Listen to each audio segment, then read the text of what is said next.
was like, I don't want my baby or, my wife to die. Like, it comes down to that. So like, there's that worry, there's that fear, and that's okay. But we have that in life with so many other things, and we still work through it.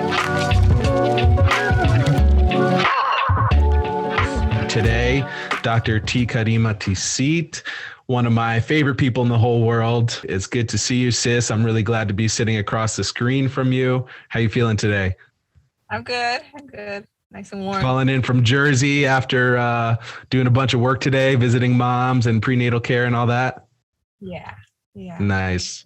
Yeah, you are definitely one of the most hardest working people that I know. Your commitment to families and supporting the life givers is really commendable. Why don't you take a moment to introduce yourself to all the listeners here? Yeah. Well, hi. Thanks for having me here. Let's see. I'm Ticitl. My parents are Maria and Avelino Vasquez. Both are in the spirit world now. They gave birth to me in California, small town Tulare. Their families come from Jalisco and Zacatecas, Mexico. And yeah, I was born and raised out there in Cali, but I've been on the East Coast for the past 16 years. And I'm a mother of 3 boys, Ashekwa and Tlet. My youngest birthday's today. His birthday's today. Tlet, he's turning 7. So I moved out here originally just for school to get my master's, and then I've stayed out here. But I got a couple masters, a PhD, written a few books. That's just kind of the academic part. And I've been a licensed midwife in New Jersey and New York since 2019. But yeah, no, my heart, my life evolves around ceremony. So I'm a danzante mexica with now Calpulizo Tictl, active in the Native American Church, Tocali Quetzalcoatl, and Temazcal ways.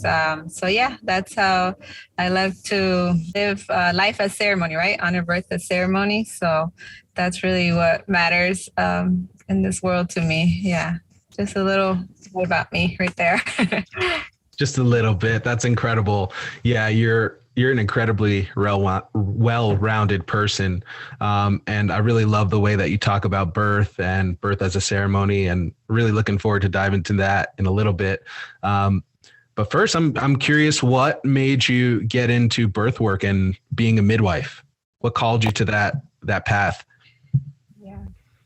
Well, I honestly, when I think back to it, it was when I was pregnant with my oldest son, Ashayaka. He's 15 now. He'll be 16 this November. And there was just, something in that pregnancy.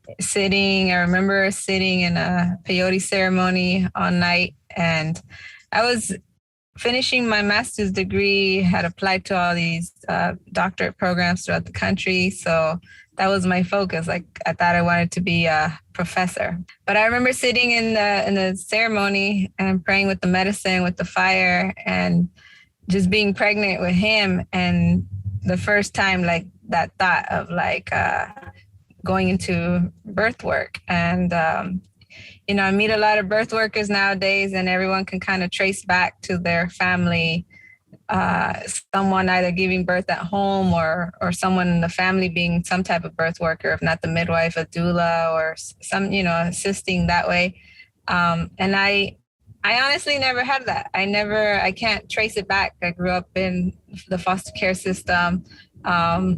So for me, it was really just sitting with the hikuri and the fire and being pregnant that I was like, something awakened in me, and I was like, well, how am I going to do this if I'm like already, had been accepted to all these programs for my PhD. So it was something that was put on hold for a little bit, and it all happened for a reason. Then after my first son, I had Kwao and Tlet, and my other 2 sons. And so it all worked out. Like, I started midwifery school when Tlet was 6 months old, and now he's 7 today. So, yeah, that was the spark of it. And then now it's like, with the medicine, with the fireplace in my brain, like this is my lifelong commitment. Like I meet elder midwives, grandma midwives who are 80, 90 years old, still doing this work, not in the US, but abroad. And I'm like, I'm in it for the long haul. Like this is my way of life. It's not even work. It's just something that tapped into in ceremony and honor it birth like that as ceremony. So I want to just keep walking that way with women, with men, with life givers, like, yeah. So.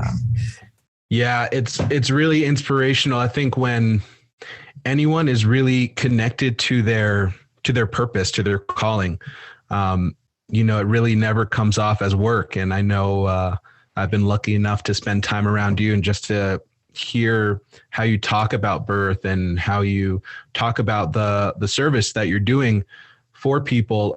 It's like you always smile when you talk about it. And I think that's a really good metric on if you're doing the right thing in life. And you always seem to have enough energy for it, which I know is quite taxing for the people that, that are listening. I know, like I told you, it's a lot of guys. So a lot of us either don't have kids yet, or maybe didn't have home births. Just like give a little glimpse of what it looks like for you to show up and support a family. Maybe like what a busy week will look like for you.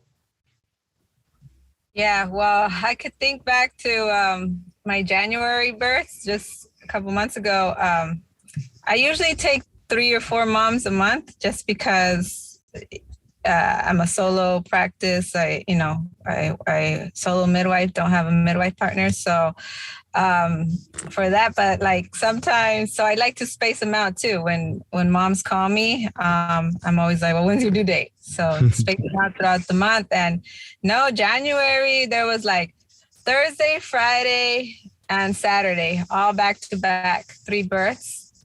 So yeah, I've gone like, I think my max is like in 4 days, probably 6 hours of sleep. And that doesn't mean just going to the birth. Like, that means still taking my sons to school, making them dinner, like all that. So it's you just, yeah, like there's the births, but then there's my 3 sons. So it's like balancing it all. So I could handle, I think, about 4 days with no sleep, or about 3 to 6 hours. And after that, that's it. So, but that's like when, the due date is a guest date. So we don't know if it's going to be that day. So that happened in January, in the beginning. And then the same thing, actually, my February moms decided to give birth at the end of January. So I had 5 births in January, and then February got a little break. There was 1. So and then now it's like do it all over again for March. Back on it. Yeah, so I'm on call pretty much 24/7 all year long, because I commit to every mom, like, at 37 weeks. But I've made it a point to take now like 1 month off from births. Yeah. So 1 month a year you'll take off to kind of take care of yourself, focus on that self-care. Yeah, from births. I still end up doing prenatal care here and there, and postpartum visits. But it just depends. Like February, I also just had that 1 birth. So I had like a lot of self-care, a lot of like time with the boys, and it just, birth is, you just don't know when, there's the guest date, but you just don't know. So it varies, but yeah, I'm committed. Like if I commit to a family as their midwife, that's it. You gotta commit to that ceremony, and no matter what, show up. So, yeah, it's not always that it's Thursday, Friday, Saturday, but when it is, you just gotta be ready. You gotta do it. Yeah, I think you were saying that you just never know with birth, and in the Red Roadways, we talk about the great mystery a lot. And I know for me, that was like a concept that I really had to think about a lot. And then, once I found out my wife was pregnant with our first child, our son, Cypress, it really hit like, dang, you really have no idea when it's going to come, what it's going to look like, how it's going to happen. And I think, I think for a lot of guys, that's really difficult. I think a lot of men, and obviously this is a big generalization, but I'm saying it because I work with a lot of men and I think there's some truth to it. A lot of men really like to plan, be prepared, be like equipped, know exactly what's going to happen, and then, able to be efficient and execute. And birth is really not like that at all. So, I think, I guess the question that comes up for me is that's pretty physically taxing, right? To go 4 days, 6 hours of sleep over those 4 days. And obviously it's not like that for you all the time. But what fills you up through that time where you have to do, you have to be of service in that way to that extent? What really like fills you up, charges you, excites you, that enables you to continue to press through that? Yeah.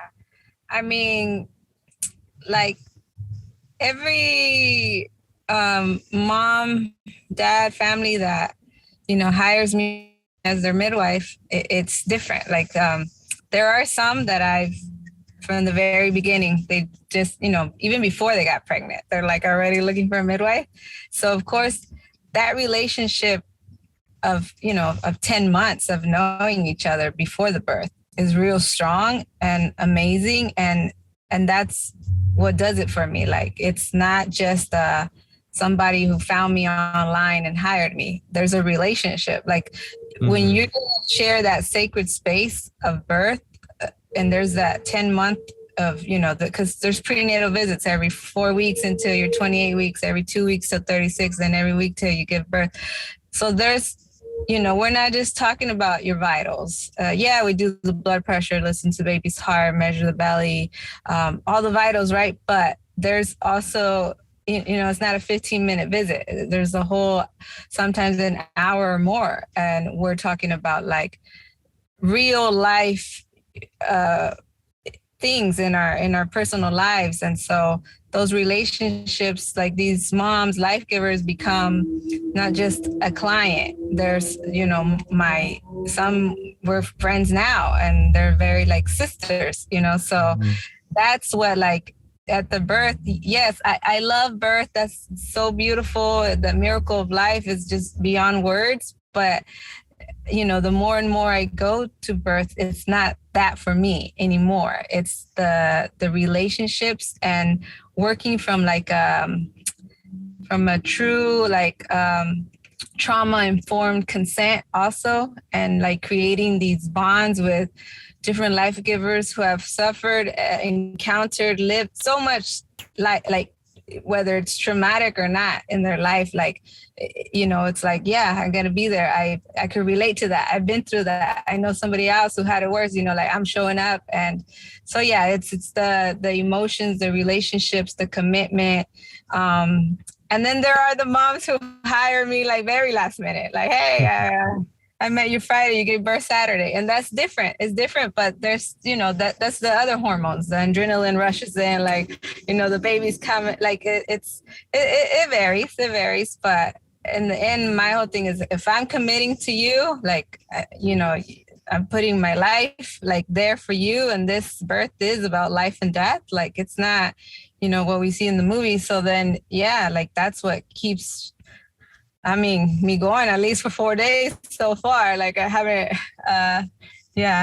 gone past that, but like, yeah, it's very special, but there's meaning, behind every birth, every life giver, every family. Absolutely. Yeah. I'm hearing that element of the interpersonal connection, the relationship, that bond that you develop with these moms is more than just making sure you have a safe birth, right? It's about taking care of them as a whole, like that holistic care. And I can really see how that'll fuel you up, because it's like, you don't just see a birthing mom, you see a sister, you see a relative, you see someone that's like participating in this ceremony of life. So speaking of ceremony of life, I really love the way that you talk about birth and, being a man and working with a lot of fathers. I know there's this initial excitement when men find out that their partners are pregnant. And then I think very quickly we get into the logistical aspect of it. How are we going to get our finances straight? How are we going to make sure everything's together? And like just thinking about that aspect of being ready. And I think in tapping into that logistical mind, we can really lose sight of the big picture of like what's actually happening here. The fact that a new life is coming to this earth plane. So just curious if you're able to talk about birth a little bit from that aspect to just kind of shine a light on, what's happening. Yeah. I mean, every birth, it's so different, right? Like, I meet a lot of families from different backgrounds. So their culture, their religion, beliefs, like their family, the different families, like all that like impacts or makes a difference, right?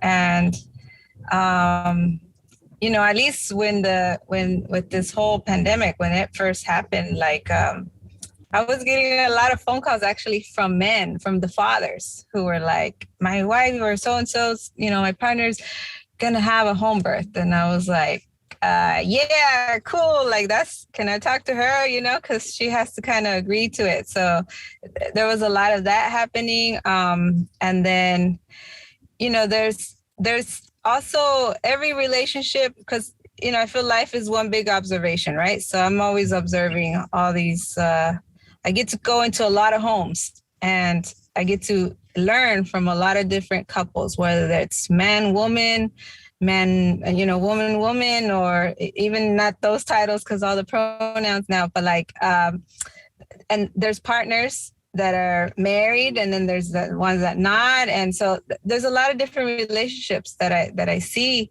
And I learn from it because there are I really have come to see people who truly, truly like, I feel it. And sometimes I don't know, I feel no matter how much we study, we don't know anything, but you feel, right? And I feel like they really, really love each other. And it's so beautiful. They're, creating life together. They're creators, right? And then there's the ones that it's a little different in every situation. But I've seen like the power of really the partner, the husband that has over birth. Like if they're supportive from the get-go, it's happening because, for the most part, not always, but they're paying for it. They're, the provider, they have their beliefs. And if they're for it, it's like beautiful. But when that partner, that man, that husband that is hesitant or has questions, concerns, they shut down the whole, this is not happening. So I've seen like that too.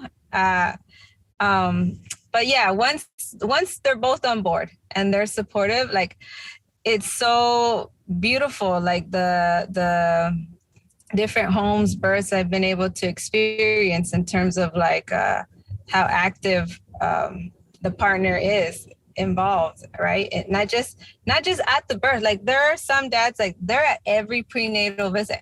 They're at every whether it's through Zoom or in person. Now everything's like in person over here, at least in Jersey. Like they're very there, and they want to, and they have that privilege. They don't have to be at work or they move their schedule around to make that happen. So like I feel like it's not just the birth. They're very active from the very beginning, prenatally, and then also postpartum. Like those are the ones that I'm like if you could find a partner who's gonna like honor those 40 days postpartum and be there for you and really support in your healing, because some life givers, they bleed postpartum 6 to 8 weeks postpartum, some don't, and so yeah, those partnerships that I see. Oops. Are we still there? Oh yeah. Okay. Phone calls are always coming in. So yeah, I don't know if that's more of the question, but I like it's that balance of the masculine and feminine coming together, whether it's the birth, but but more like prenatal and postpartum now too. Yeah. I definitely want to get into the postpartum 40 days, fourth trimester. But before we do that, I really like what you said about how important it is for the father to, or a non-birthing partner, to be supportive. And it's like words in general. We use words a lot, and they often start to lose meaning or get watered down. And I think a lot of men know they should be supportive, or they're supposed to be supportive, but a lot don't really know what that looks like. So curious if you could shine some light on what a supportive non-birthing partner looks like or does. Yeah.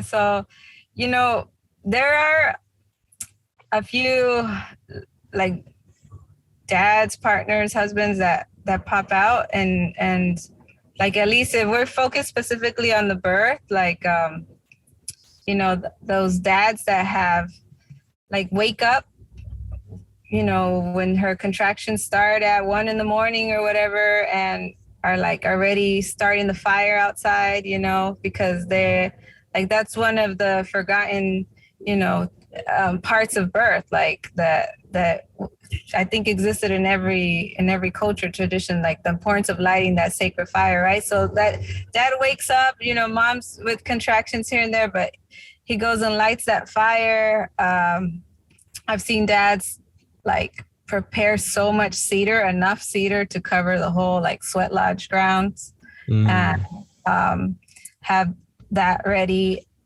And like when they start with the prayer, to me, that's just like that partner, that non-birthing partner is on a whole other level. Like, to hold her or the life giver, the belly, the baby, and say that prayer, like for everything, that ceremony is beginning to go good. Like that starts. And some partners vocalize it out loud and it's beautiful, right? And others could just say it in their mind. Like, maybe, I don't know if they are or aren't, and I've seen others go bust out the Bible and read out the verse too. And I'm like, that's all good. Like, however, to me, that's like very, the spiritual part of it is very important, because like, I feel any partner that is grounded spiritually and understands those responsibilities moves so much. Yes, I believe in the science, and I appreciate all the partners who are very hands-on, doing double hip squeeze and massaging and get down in the kitchen, and are better cooks, chefs than some life givers, like all that is beautiful too, and some aren't, but then they make it happen. They have their friends who bring the meal train, or they get the mother-in-laws or whoever, and like they make it happen. So yeah, it's like all that. Like, I've seen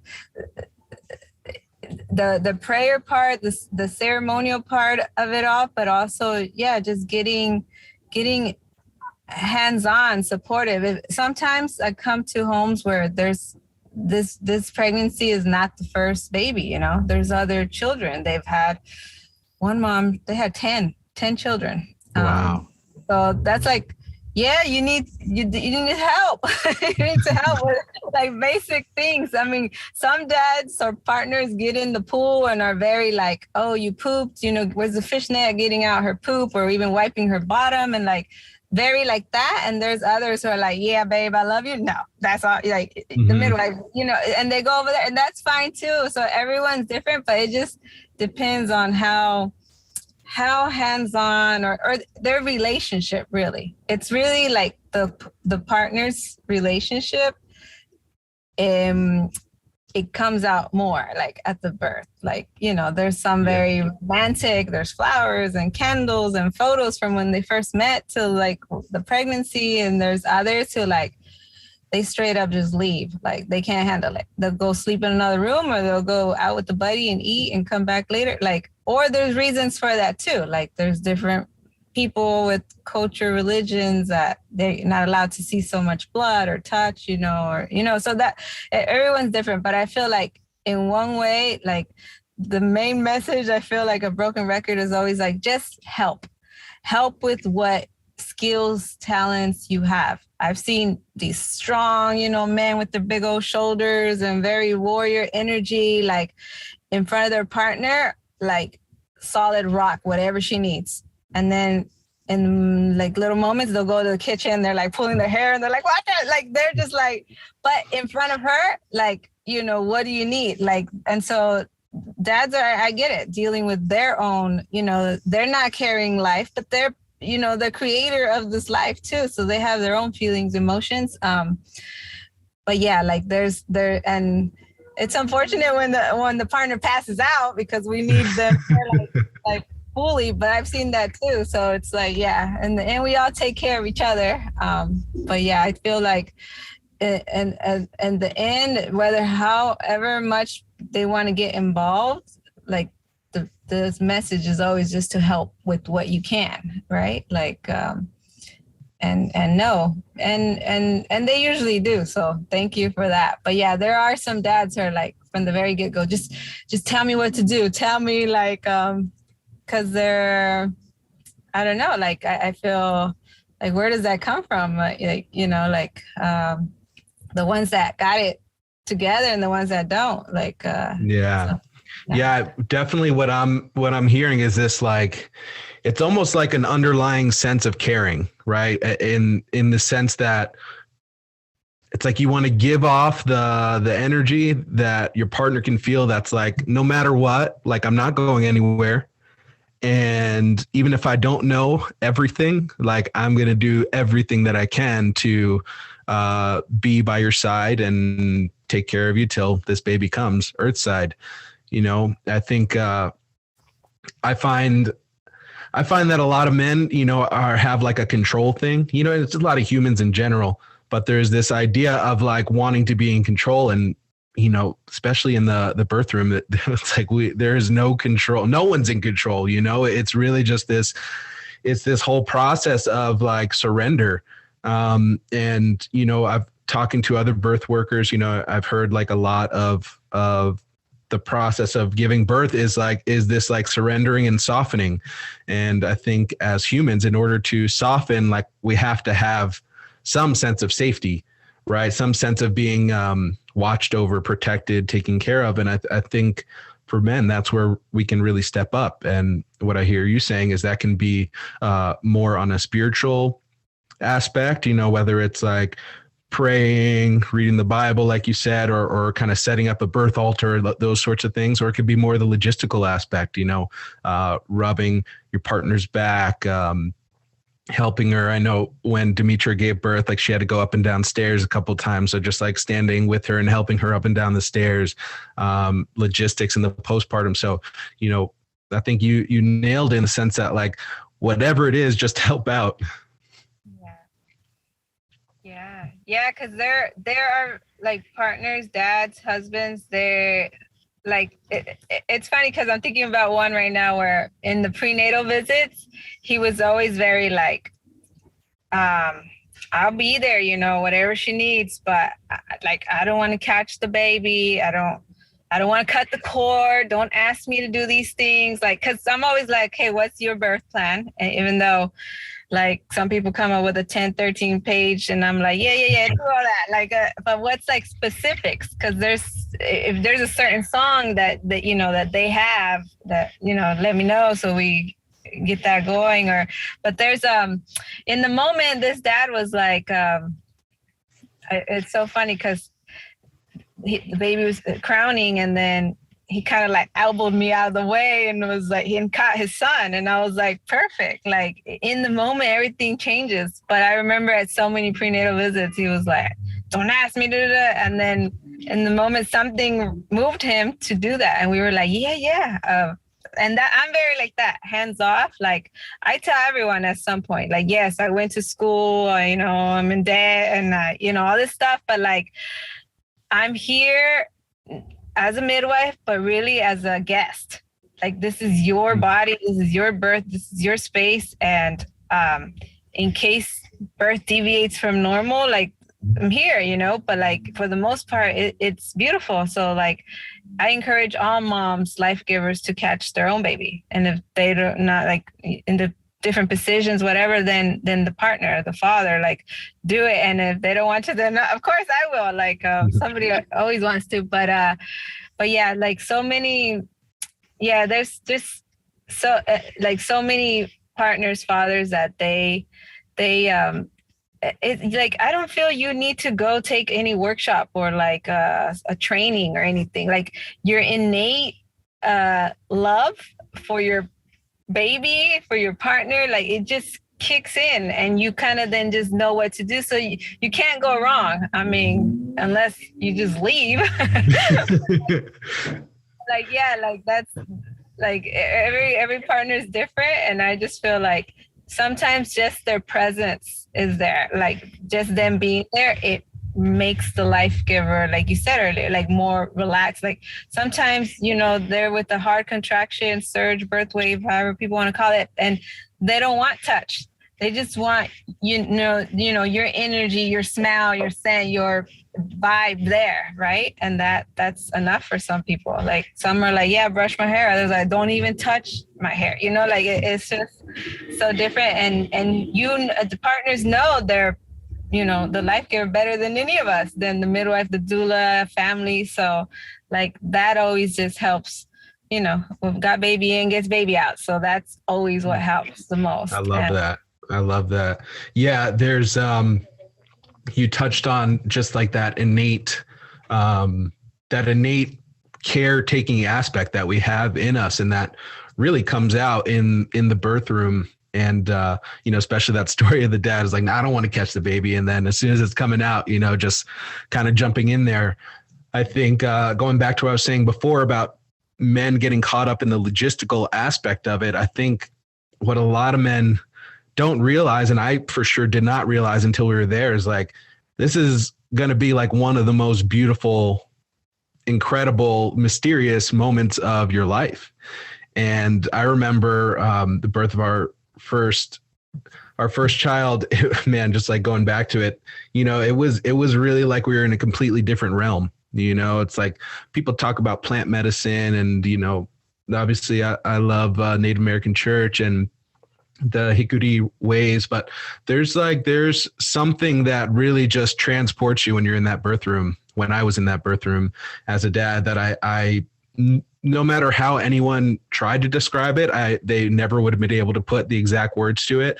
But really this, just like awaken, I equate it to like awakening of my DNA and different hormones coming out, but just like snapping into action of like supporting my partner. And then, the moment of seeing my son come out the birth canal there and catching him. And, I can always go back to that moment now and just like remember the smells and the feelings and like just everything that was present there. And like, it's like the birth of the most deepest love that you really ever have. At least that's how I hold it. And I think it's such a huge gift that a lot of dads don't realize is coming because we get caught up just in like how we're going to keep the ship afloat.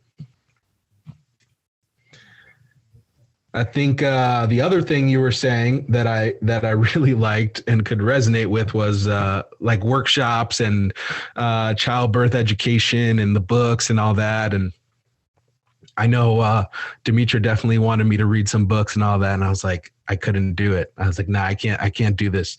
I don't really like to read that much anyway, at least if it's not something that I'm really into. But I think there was an aspect for me that feels like a lot of the childbirth education is very birthing partner centered, if that makes sense. I feel like it really speaks to women in a way. And there, at least for me, it just felt like there was a disconnect there, or I didn't feel like it was addressing the concerns that I had when it was coming to birth. I think, there's like the logistical aspects of like how I show up, and we had a midwife and a doula, and I'm so grateful for both of them, especially the doula, because I would have been like a deer in headlights. If it wasn't for her. She was really supportive in cueing me and things that I could do. But, I think some of the, like you were saying before, it's a transition for the dad as well, right? It's like life before being a father is dying, and then you're stepping into fatherhood. So like all those concerns come up, and yeah, I guess I feel like none of the childbirth education was really focusing on that. So, I got a lot of support from other dads and friends that had gone through the process, which I thought was really, really helpful. I guess all of that is to ask the question, in your opinion, what do you feel like a man's role is in the birth space? I know we talked about it a bit as far as supportive, but curious if there's anything else that comes up for you with that question. Yeah. I mean, I feel like, in everything that I do, there is an imbalance of like masculine and feminine energies. We're not balanced. And we could like argue and have all kinds of talks from politics to the medical field to police, like all this stuff, right? So, but I feel like in birth, people say that throughout the stones, throughout the world, the temples, like in Mexico, everywhere, it's sculptures, like original stone people, that there was always the life giver and other females, right? And then there's people always like, did you ever see a man there? And I'm like, yeah, that could be a man. They could be wearing a long skirt, they're Sundance. I don't know. I was like, they're stones. I was like, but yeah, there are some with men. It's written in the stones. Like, and even if it wasn't, we're in this time now where I'm like, we need like that masculine, like thinking of the energy of Quetzalcoatl, the direction of the east, the sun, like all that is balanced with life. We need that fire. We need it there. So how it's being presented and experienced varies by home, but that we need that presence is beautiful. It's powerful, and it's not always very masculine. I know so many men who are probably more feminine than me sometimes. So that's the reality of it. But like they created this life, so they should be there. And I feel every time like the tears come out, and I feel like that, just that love, that warmth, like the core values of life, it's just beautiful. And it's because that's the Ometeo, that's that duality, that's that those two spirits, coming together. This baby chose them, and that's creation, right? So we got to have them both. And yeah, like I know plenty of dads who are like, I'm not going to read those books. I'm not going to go do those workshops. She has, all these flyers and pamphlets for me. And so, they don't want to. And I'm like, you don't have to. And then there's the ones who like, they've read every ACOG article and no more than me. And I'm just like, oh shit, like this one, like everyone's so different. But like, at the end, like them being there is just, that's the true power. That's, and that's like, they help create the baby, they help baby come, and it doesn't end there, right? Like that's the whole thing. Like it's then, yeah, you didn't carry the baby for 10 months, but you should for the rest of your life. So, that's just like the birth, honestly, is like the easy part. That in my life experience, that I've given birth 3 times, like it's after the first breath of life till the rest, of our lives, that like, then how is father or mother, showing up like that for the babies. But yeah, like, I'm always going to be like encouraging. And every time the dads call me, like partners call me, talking about like, yeah, their role. And because I remember even when I was a doula, being interviewed, not as a midwife, but as a doula, like dads would ask me like, are you here to replace me? Because like, and there's articles about that too, about how like birth workers are not there to replace the father or the partner, because everyone has a role, and you just got to figure out what it is for you, because we want you to be happy too, not like it's okay to be nervous, worried, like I'm thinking back to a VBAC mom, vaginal birth after cesarean, and they tell them the risk after, if you had 1 C-section, and the risk of then having a vaginal birth, and like the husband, he was like, I don't want my baby or my wife to die. Like it comes down to that. So like there's that worry, there's that fear, and that's okay. But we have that in life with so many other things, and we still work through it. We breathe through it. We make things happen through all that. So it's the same at birth. Like I feel you just gotta figure out what's gonna help you like settle that and balance it. So, and then that helps with all this unevenness of masculinity, femininity, right? Absolutely. I really love that idea of doula replacing dad. And I know, I have a couple of sisters who are doulas. My wife is a doula. And, I think that's a common sentiment. It's not that how do I say it? What's the best way to say it? I guess it's not so much that, that doulas are trying to replace fathers, but I think a lot of fathers get, I guess they get triggered or feel like they're going to be useless. I really feel like that's like the cause of becoming defensive, or for even that thought to spark.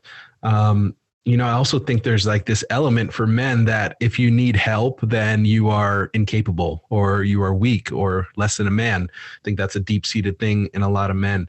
I'm curious how can men better, or fathers better, support doulas and midwives? Yeah. I mean, a lot of ways. I feel number one is like this whole, home birth is less than 5% in the whole Turtle Island, US, right? So less than 5% of all births are home births? And probably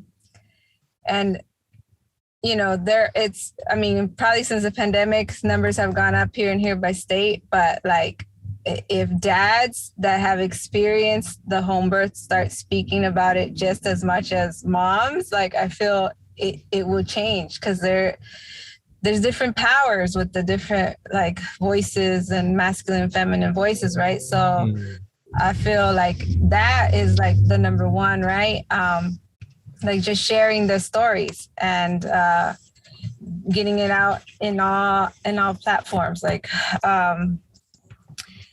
but then, like personally, day to day, like when moms call me and they're like, I want a home birth, and one of my questions in my consult is always, what makes you want the home birth, right? And like a lot of the times they're like, well, I'm not going to help the life giver convince their partner. Like, that's not my role. So like, that's the other thing. Like if dad's partners could be more supportive by supporting their loved one, the life giver, like on this. And yes, I know a lot of people think, oh, home birth is a very privileged thing. It's for the rich. Like, no, there's some states it varies, but sometimes, like different insurances cover so much, and like, there's always a way. And then there's all these, there's like, so that financial part is also a big part, because not always. I mean, I know there's like I don't know the exact statistics on like incomes between men and women now, but like I know for the most part, personally, when they call, like the husband, father is paying for it. So it's like the financial part is important, but it's everything: the education, the sharing the stories, the financial part, and then like talking amongst, I guess, men themselves. Like, I don't know, I'm not in those circles. I'm not a man. I don't know. Like, I know women, we talk about it, everything. Like, we have all the circles. We just had a breech workshop last Friday at my house, and we have gatherings on resuscitation, shoulder dystocia, like everything I do, whether it's midwifery associate or as a mom, like somehow how it ties back to birth, right? So in ceremony, birth, like everything. And so, like, are men doing that? Are you having that discourse amongst birth? Is it okay? Is your partner like are you guys okay with that, sharing that much too? Because birth is very sacred. Like, I'm thankful always to all the people posting everything on social media, because that's how we learn stuff. But there's a lot of, like, at least my posts are usually reviews or welcoming babies, or little by little, some do share, but that's very personal to like put your whole body online and expose everything. So then sometimes they don't even want to share like what's happening. But amongst brothers, amongst like you could have those talks, and that always helps, because then it trickles some thought in another future daddy's life, So but I feel like, and I know a lot of men who are already doing that, who are supporting us that way, who, like, even you right now with this podcast, everything with Demetra, like a lot of the men I know around the Red Road, like, they're on it. Like, it's like we're all together, but I feel like it's there needs to be more, like, for men out there who I guess aren't connected to ceremony, or because that's usually where we like see y'all. Like, for a while they were like, have men's circles, and I was like, yeah, it's gonna be all the men from the teepee. Like, who else? But yeah, that's all good too. Like, yeah. Yeah, I really like the element of one, advocacy, right? So really men taking it upon themselves, not necessarily to preach, but like talk about our stories of home birth, and I think a lot of times we can think of just birth in general as a woman's thing, kind of like you were mentioning before. But it's a family thing. It's a life thing. It's like how all of us came here. So really talking about our experiences, our stories, and I think you were talking about home birth stirs up a lot of fear, especially in men. I know for me, I was scared, not necessarily home birth, just like the whole birthing process. Like my father's mother died during birth, and so like that was just like something I learned at a young age. So it was like always like a fear. But nonetheless, it's still something that we can advocate for and really talk to other men about, especially men that aren't fathers yet, but are like on that trajectory, in the sense of calming fears and nerves and really addressing things that are there, because a lot of times men will just like keep that to their heart and not talk about it. And then it affects all the decisions that are made from there.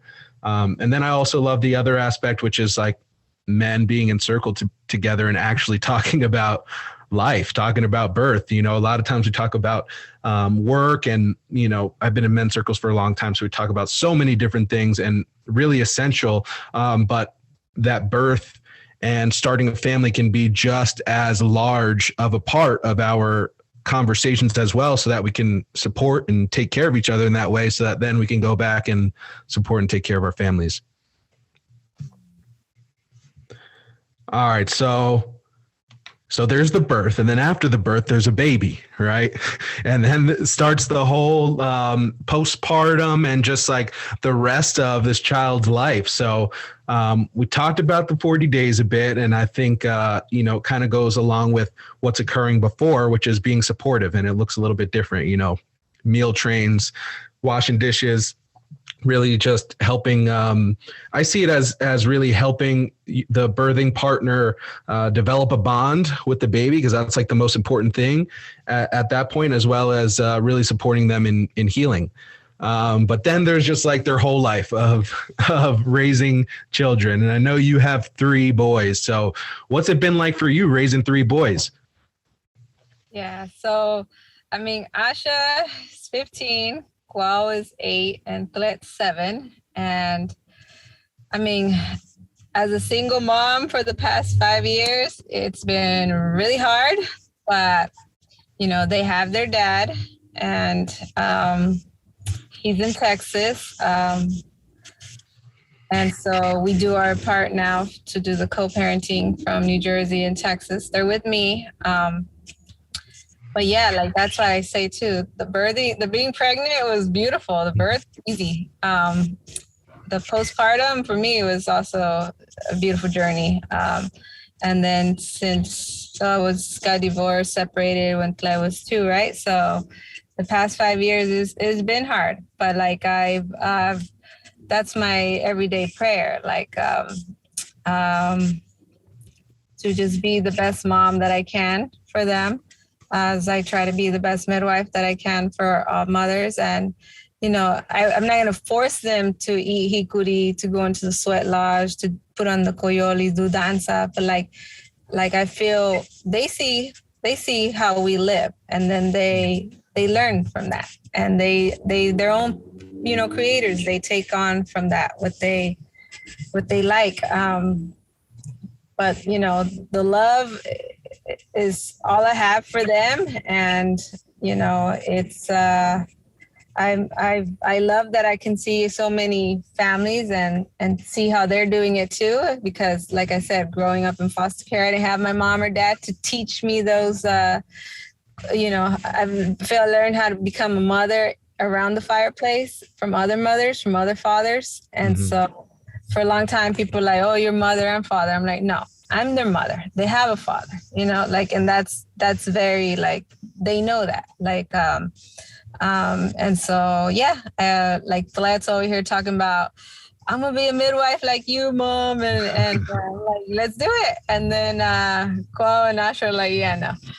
But they have their own what they want to do, and so yeah, like I told them, like that's what life's really about. Like what makes you happy, and like that to choose a career in your life, right? That is not like you said, that it's not work, like, or work to not work. That whole philosophy. So. And so, yeah, like, but right now it's all, they're little. So right now it's a lot of just sports, eating meals at home, and they see everything I do. Let's always like, your moms are mean because, they don't let you take the baby home. And when are you going to bring a baby home? Like, I'm bring a baby home. Like, it's not our baby. So, like, yeah, but they've been in a few births themselves too. So that's the thing. Like every parent I see, I'm like, your kids do what you do. So they see this is what I do, and they're like, they've had that honor to get a few births. Asha Tictl himself 7 years ago. So, they have that bond, and so yeah, like I just do my part every day to just be a better mom to them. And yeah, those ages for those who have babies, kids, 7, 8, and 15. Yeah, it keep you active. Yeah. No shortage of challenges.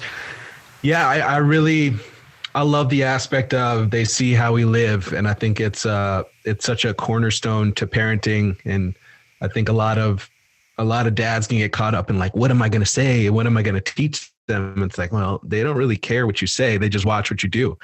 And so, one of the questions that I want to ask you that you've kind of already partially answered is like, when it comes to teaching them or like passing down your culture, like the indigenous ways that you carry and follow, like what's the most difficult aspect of that, raising 3 boys in this culture, this society? Yeah.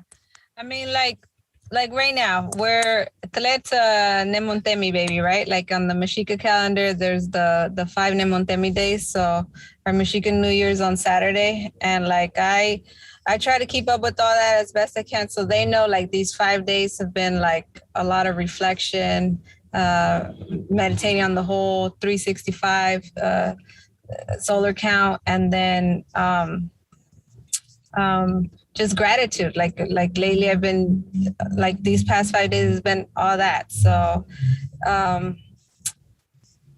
they I don't know how much of that they grasp right now, but they know, oh, there's another calendar. Oh, and that's they know their names come from that, like I tell them, you could change your name at any time in your life. Like, if you don't want to be Ashayaka, Koteotla, Huitzin, like, you can change it whenever you want. I was like, you don't have to be attached to anything, right? So, but they like their names, and that's with the calendar, with the stars, with their people.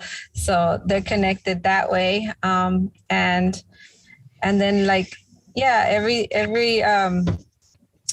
like with Asha right now, it's like he's into football or basketball or trying to figure out sports and working out all the time right now. And so I'm like, yeah, like that's the main thing, right? Our bodies are our temples, the most sacred. And like, he knows everything. Like, there's no secrets with us, right? So like, he knows everything I've been through, what his dad did, why we divorced. And so I always make like all these things like teaching points, like I always say, when I hear people like we go through hard relationships and stuff, and they're like, oh, amen, or this and this and that, I'm like, no.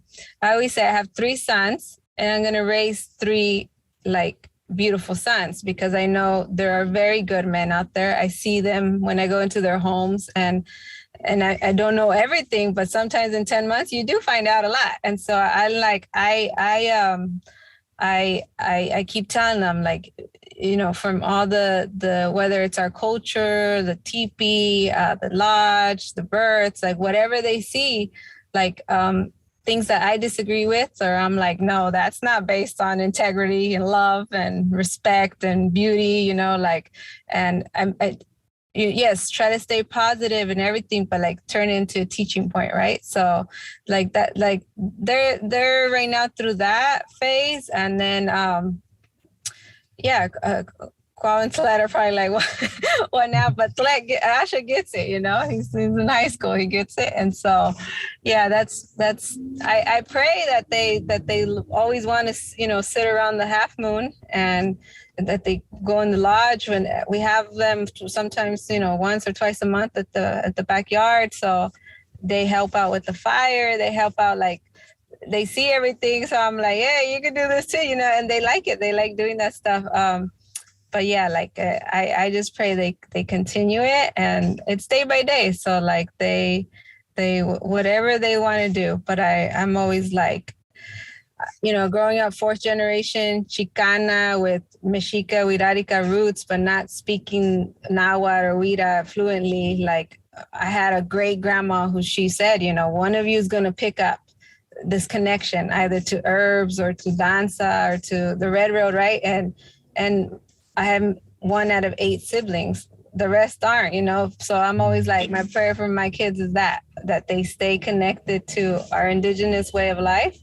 And that could be so many, in any fields, but in so many different ways, right? So, and that, yeah, that's the prayer, that they keep getting surrounded around like good men, like you, and, you know, positive, like men that really honor what I feel is important, like family and love, respect, like the beauty way, you know, that we talk about. So like there's so much they can get from me as a mom, but they get so much more from all the other like relatives. Yeah. Yeah, it's a really interesting aspect of parenting, in the sense that, I mean, you know more than me. I'm starting to see more now that my son is 3, is that like, wow, I only have so much influence in my son's life. You know, obviously I'm his dad and I get to spend the most time with him, you know, up to now, but like now that he's going to school and all that, it's like, there's so many influences and so many other things that they learn from outside of the home. And, I really resonate with that element of, you know, the prayer that they stay close to the fire and to the ways. And just like anything with any human beings, like the more you pressure them into something, it's like the more they want to pull back.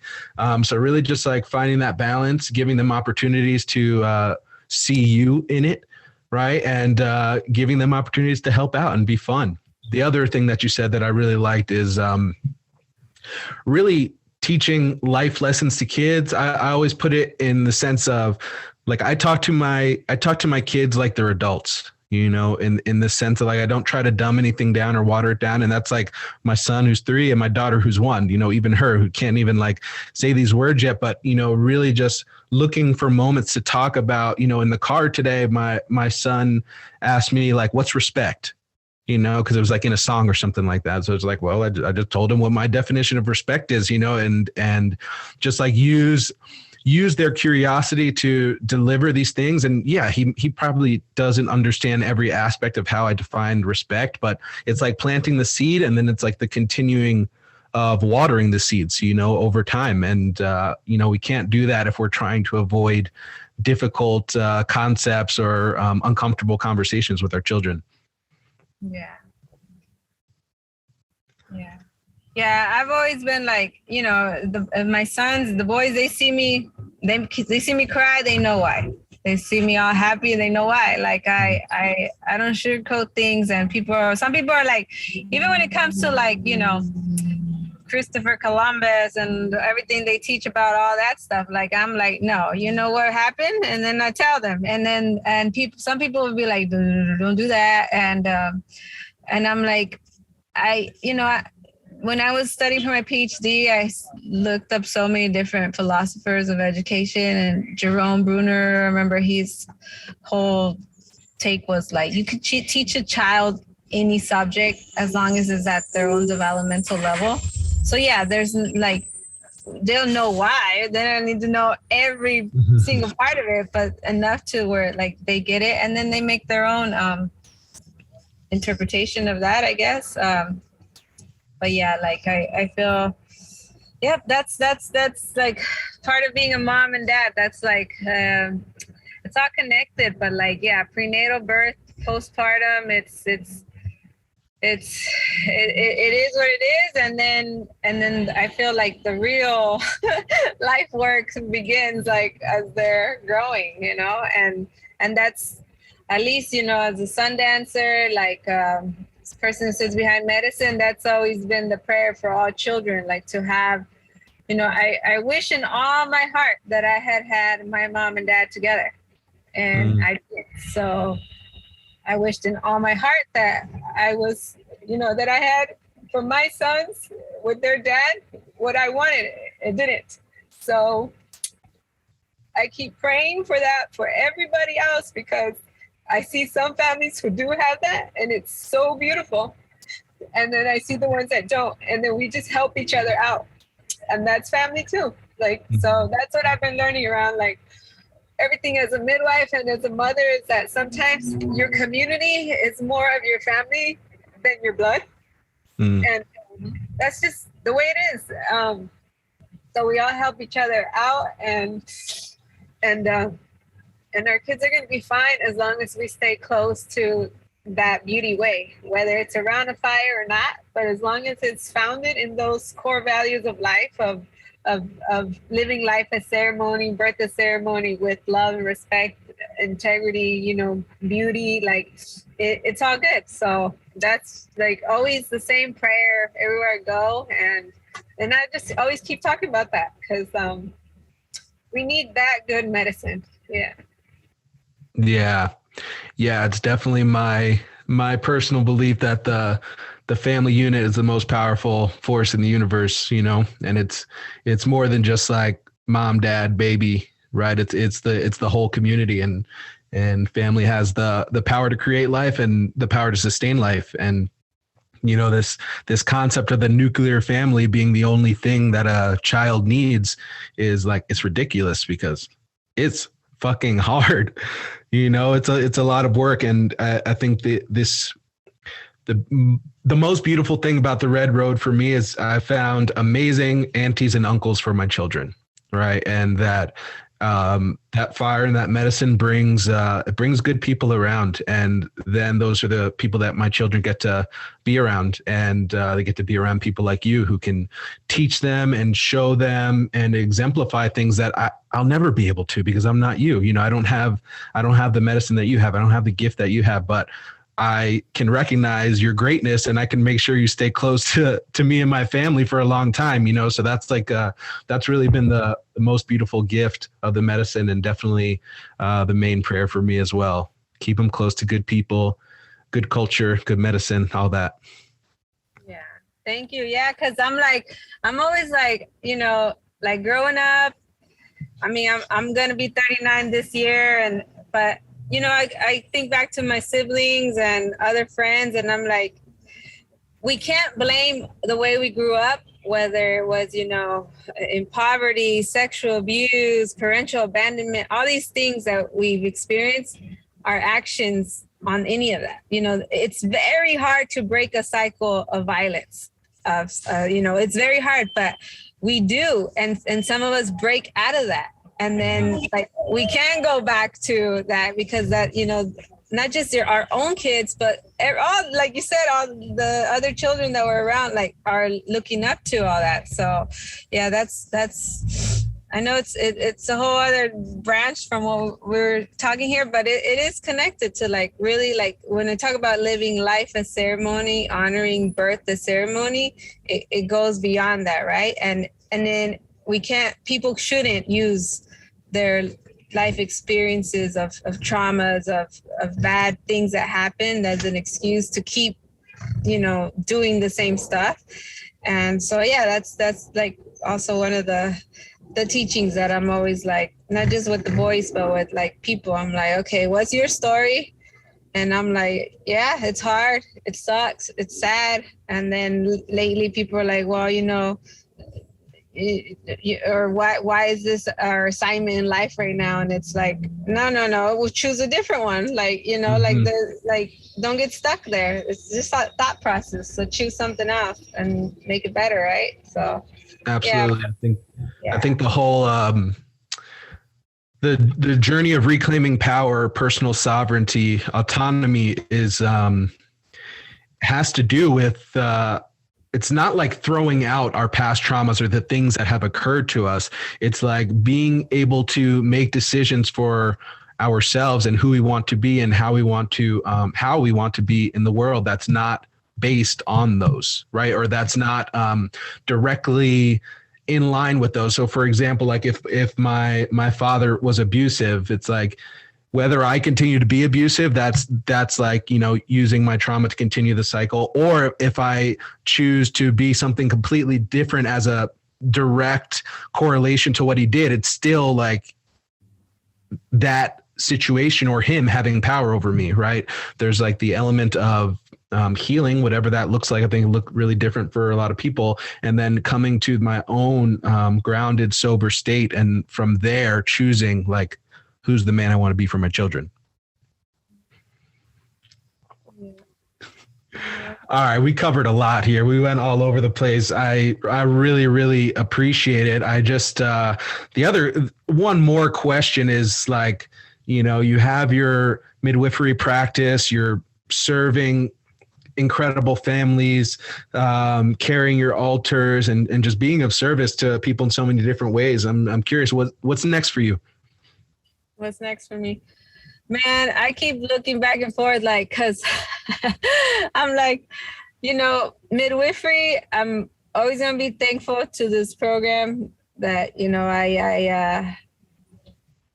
I learned so much. I got licensed here, but there's so much to midwifery than what is Western and in New Jersey, New York. So I keep going back and forth, like, do I just wait a few more years for the boys to get a little bit older and branch out and start doing like international midwifery? And like I thought of going to New Zealand, Haiti, Jamaica, Mexico, different just places and live there a year at a time, and then I'm like, or just wait till Asha finishes high school and then do that with Paul and Blair. But so that's a thought. But for right now, I'm like, what's next is just always continue learning, because no matter how many degrees we get, we're always students, and continue learning and just being better at what I'm already doing. Like, because it's not for me, it's for all these other moms. And there's always something out. When you just think you're trying to figure something out, there's something else. So it's like always just like, yeah, I'm always like, Creator, give me like the 10 best midwives in the whole world and let me study them, interview them, live with them, be them, like, because that's kind of like the way it was with the hikuri. And like when first started that relationship was like, or any plant, it's like, plant it, become it, sleep with it, talk to it, dream with it, eat it, like be it. Like, so I feel like that when you start, like doing that, and there's always just room for growth. So there's ideas, but no, like just I love what I do. I just want to stay alive forever. Not for like, I said my big prayer is I want to live to 104, and so that's the thing, like eating good and working out and staying healthy and getting sleep here and there when. Yeah. That's good. That's amazing. I guess the last thing is, if there was a family, sitting across the table from you and asking you for some wisdom as they are about to embark on, the process of bringing life into this world and sustaining life, what pearls of wisdom would you share with them? Yeah. Well, one, I'd say have a home birth. Have a home birth. And that's, people are always like, is it safe? But it's never a yes or no question, right? It's always like, well, that partner, that couple, it depend like on their medical history. Like, are you low risk or not? So like, assuming it's the best picture, yeah, like have a home birth and communicate and do what is best for you guys, regardless of what your mother, his mother, or father, whoever thinks, politics, whatever. Like, do what's good in your heart for you, and just find the medical people, professional people who align with your philosophy, mission of life, of birth. Because there's good people everywhere, but there's just always different ideas. So it's always like, what sits good for you.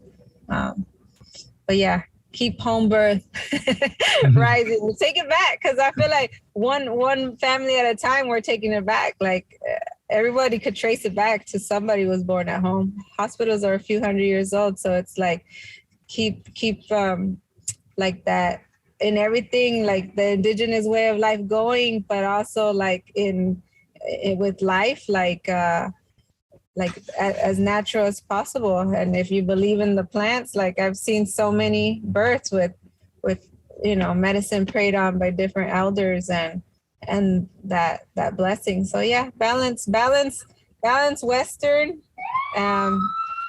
medicine ideas, philosophies with your traditions, whether you're indigenous or not, and just like that balance of both, right?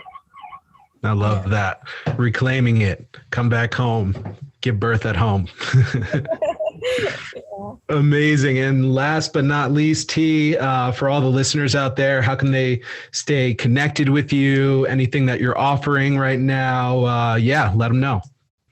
Yeah. I mean, if you're in New Jersey, New York, and pregnant, like that's what I do. But if not, like I meet a lot of different people around the fireplace, different places. So we're always connected that way because, the laws are different all throughout the states and Central South America. But we're all in it for justice and peace. So love, like all that good stuff. So just stay connected through like social media like this, or get around the fireplace and or circle, any circle, birth circle, whatever. And just exchange and enjoy the moment, live good life with our kids. Amazing. Well, we'll definitely put your Instagram and your website in the show notes. T. Karim is also an incredible author and has got some really good books, so definitely check those out as well. But that'll all be in the show notes. Well, T, I'm really, really grateful for your time and your wisdom and just your way of viewing life. Thank you for sharing all this good knowledge with myself and all the listeners. I know it's going to help a lot of people, and I'm looking forward to our paths continuing side by side, remaining connected, and much love to you and the boys.